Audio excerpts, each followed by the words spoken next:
Take a deep breath in. And as you breathe in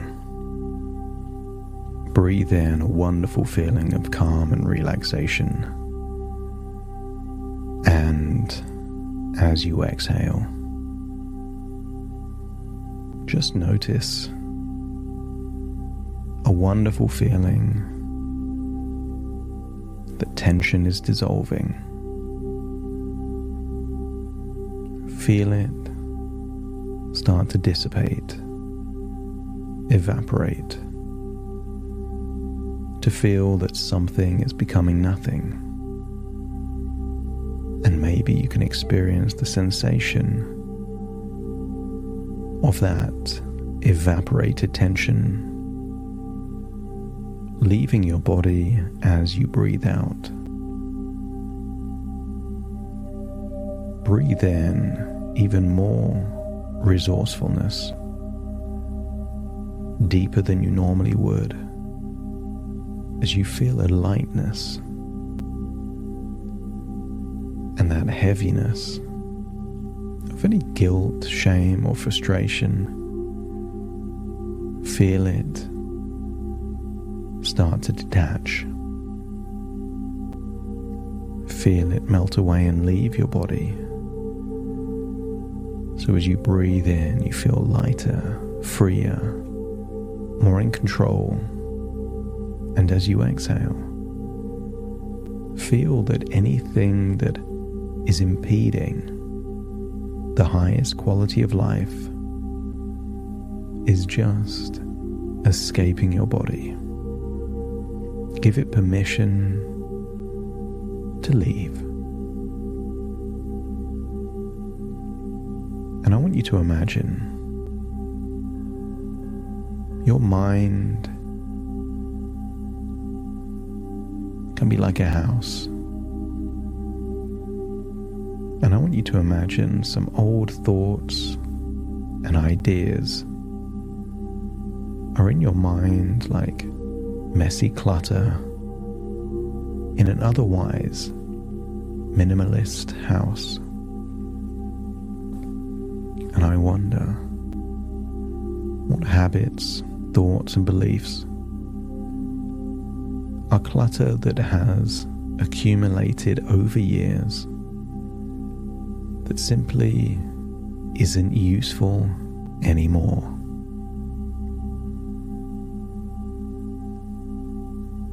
I want you to think of an early memory where buying something made you feel good.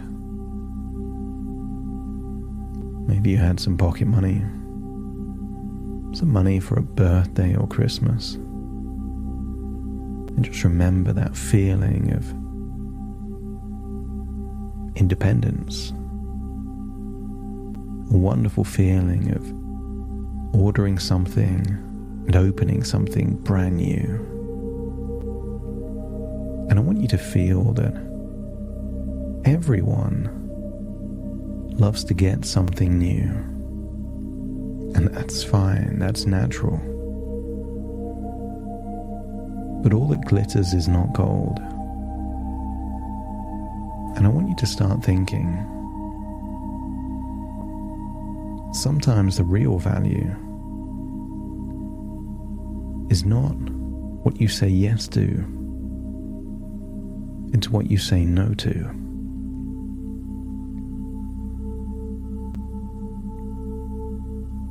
And those people with the highest standards are willing to say no to more of those things than they say yes.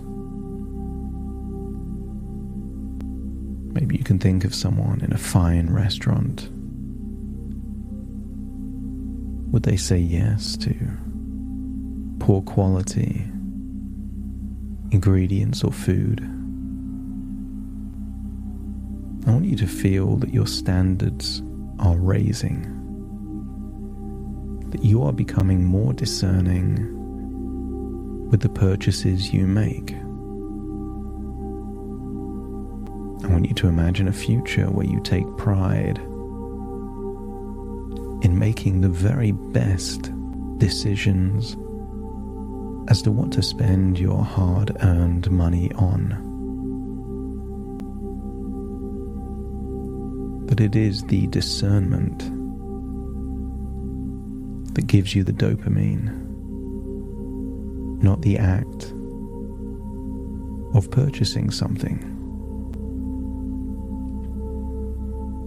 Think of that area in your life where you take pride by saying no more often than saying yes.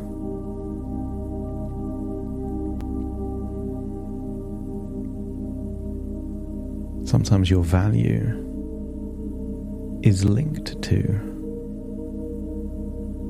those things that create scarcity, create value, create exclusivity, because they are less common. And once you found that area of your life that you take pride in your discernment, let me know by nodding your head. And I want you to imagine how good it would feel if you felt better in not buying things than in buying things.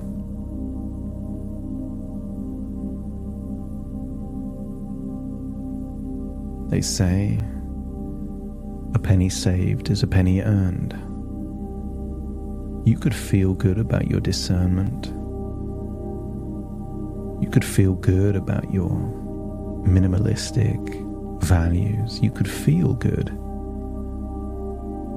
at avoiding the hassle of having to deal with future clutter in advance.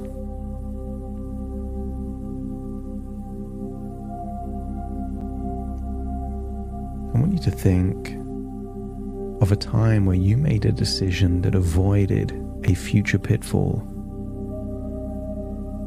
And sometimes buying something feels like a good idea, but all it does is add something else you don't need to an environment that you would rather be clutter-free. And all you're doing is buying a problem to solve rather than buying a solution.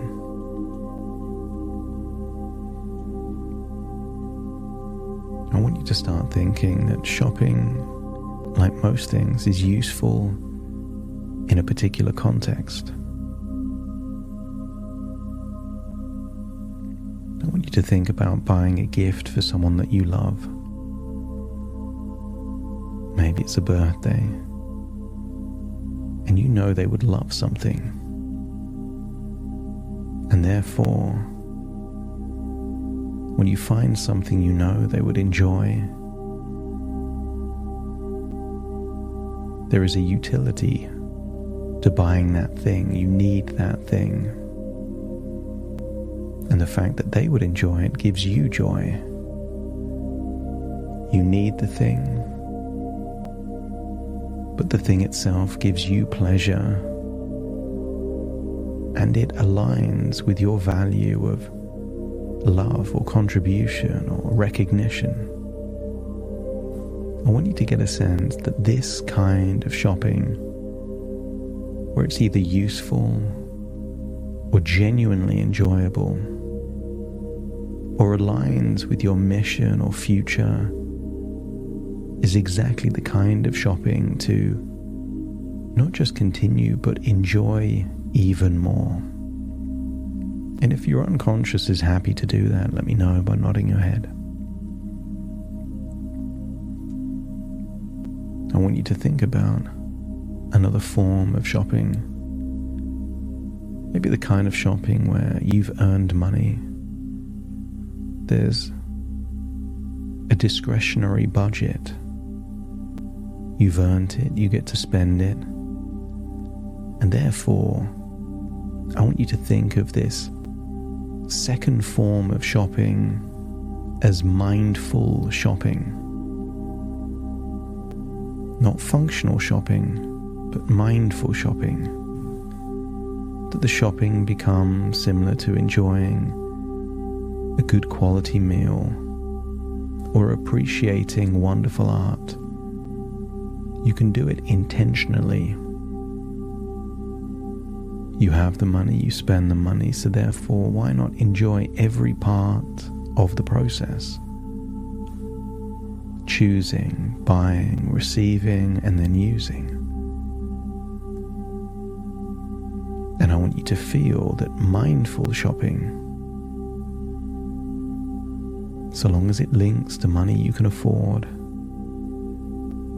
again is exactly the shopping to keep. And if your unconscious agrees, let me know by nodding your head. In fact, there's only one type of shopping that could be useful to change, and that is mindless shopping, emotional shopping, the shopping when you're bored, the shopping when you're stressed, when you're anxious, when you're angry, the shopping when you're on autopilot. And I want you to feel that every time you reduce the amount of mindless shopping, that feels infinitely better than the shopping itself. And I want you to think that there are so many ways to break that pattern. Sometimes just waiting. You could set yourself a rule that if you're shopping online, it goes in the shopping basket, but you order it the next day. If you still want it the next day, it's either because it would give you joy, or you need the thing, in which case it's either functional or mindful shopping. But if a day passes and you don't feel that you really need or want that thing,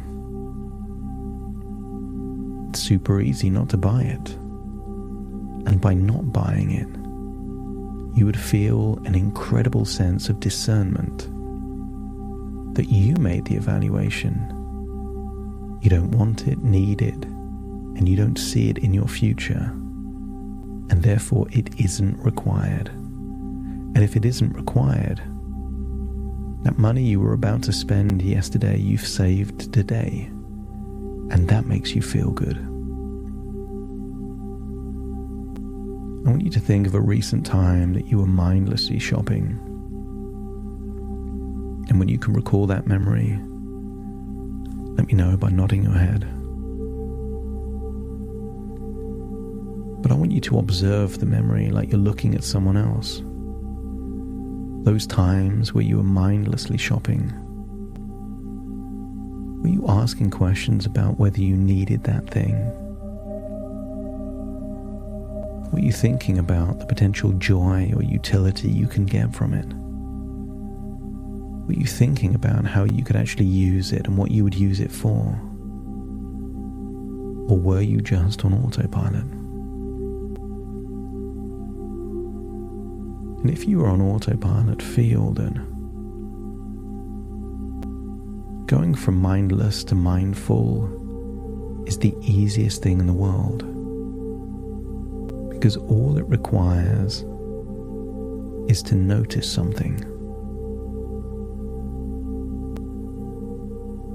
So if you were online, clicking things, putting it in a basket, you could notice each item just by asking, do I need it? Will it give me joy? Do I see it in my future? How does this enhance the quality of my life?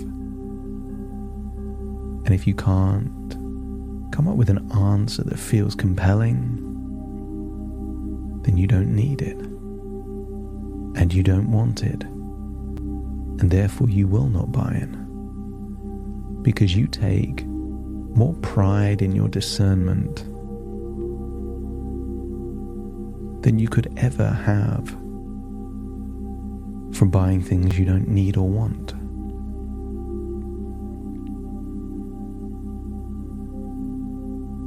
I want you to think of a budget, an amount that you would feel comfortable spending, and just decide that you will now spend that money mindfully and functionally. It has to be useful or joyful and align with your values, and if it doesn't meet the quality control test. It's not good enough or important enough for you, as you feel that your standards are doubling, that only half of what you've bought before you would now consider buying because you've raised your standards. You'd rather buy less but have better quality. You'd rather buy less often, but when you do buy, it's because it really positively affects your life. And if that feels like a desirable future, let me know by nodding your head. And I want you to feel that if that empty feeling comes, a feeling that in the past would have triggered mindless shopping, I want you to feel so empowered that you can sit with the emptiness. That this isn't something you need to fix or numb. Feel that you can sit with the emptiness, but this time you label it peace and tranquility. Allow yourself to sit with that peace, that calmness and tranquility, and be open to wonderful insights from your intuition. And if it feels now that emptiness is not just not a problem, but now a desirable place, the kind of place that people seek out on the side of a Tibetan mountain. No emptiness, just a void of peace, and that peace will lead to inspiration and intuition. No need to shop, no need to buy, because you prefer the feeling of calm. Once your unconscious agrees that that could not only avoid mindless shopping, but also lead to a better connection between your conscious and unconscious, more inspiration, more ideas, epiphanies, insights. Let me know by nodding your head.